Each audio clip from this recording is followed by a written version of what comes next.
Wednesday. I'm Mike Cromwell. Brian DeVault. If you've been tuning in, we've been talking about project management and specifically the 8 tenets of a successful project management plan.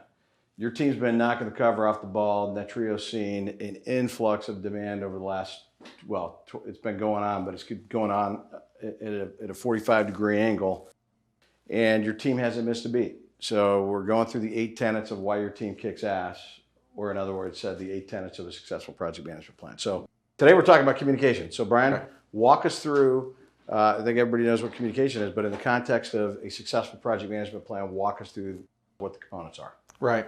And this subject can get kind of dry when you're sticking to project plans and project charters and project budgets and Gantt charts and project status reports and all those things. But the formal methods of communications, the PSRs, project status reports, PPs, project plans, Gantt charts, those things are absolutely critical to keeping the project on schedule, on budget, and successful. And so they have to exist in any successful project management program, project management office. But you also have other forms of communication that are important throughout the course or the duration of the project's execution so that the team can stay up to date, so everybody knows what's going on and people are in the loop, so to speak.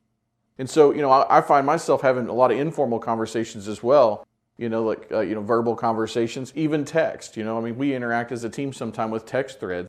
That's not out of bounds by today's standards in business landscape, right? So really, from a project management perspective, it's any means necessary, right, to communicate with the team.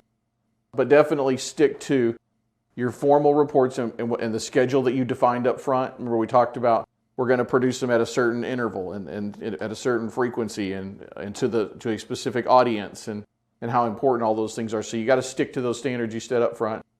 Create those standards in the form of templates, right? So they're reusable products that you could, that people understand how to consume and digest. And then obviously this stuff is going to be reusable in our next phase, which is turnover to long-term support. And so we want to make sure that any documentation we're producing as we're design building architecture, it's kind of like a house. You start with a blueprint, and then the blueprint becomes your reference once the house is built, right? And so we want to move these into that last phase as well, and then archive them for reference. And when you talk about the communication aspects, you're talking not only about your team, but also the client and any third parties that are involved, right? Absolutely. This applies to everybody. You're not just holding yourself to a standard here. You have to hold everybody involved in the project to that same standard. Your goal as the PM or the PMO or whatever you want to phrase it is to capture this information and make sure it stays in these formats and make sure that the team receives these standardized communications.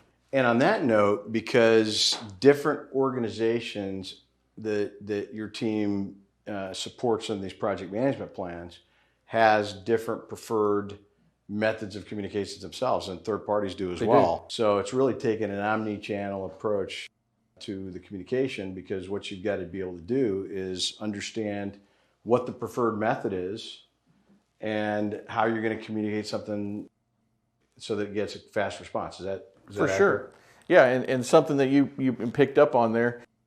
Part of a project manager's role is understanding his team. So, if you're a member of my project team, I may know that I'm going to have better luck communicating with you if I use text or if I use IM or something like that, because I know that you manage your email in a very structured way. And so if I'm looking for a quick answer, then I need to have a good enough head on my shoulders to say, I know Mike prefers this method of communication. I need this information back quickly, so I'm going to use that. Or if I don't need it back quickly and it needs to be more structured, I'll use one of these formal methods of communication. So it's introducing a little bit of emotional intelligence in there as well to understand the team, how they operate, and what's going to be the most effective. It sounds like we get some interdependencies here too, because memorializing who's doing what, how to contact them early in the project management plan probably enables you to do this step a lot more effectively. That's right. It becomes a fluid part of the execution of the project. Right. So next week we're going to talk about the handoff to long-term support. Project management plan's done, project successfully implemented, and now going on to lifecycle management. Now what? Yep. So look forward to that. So stay tuned for more. And since we're coming up on the end of Whiteboard Wednesday project management series, if you'd like to hear us talk about some other topic, Leave comments below, send us a message, and look forward to hearing from you.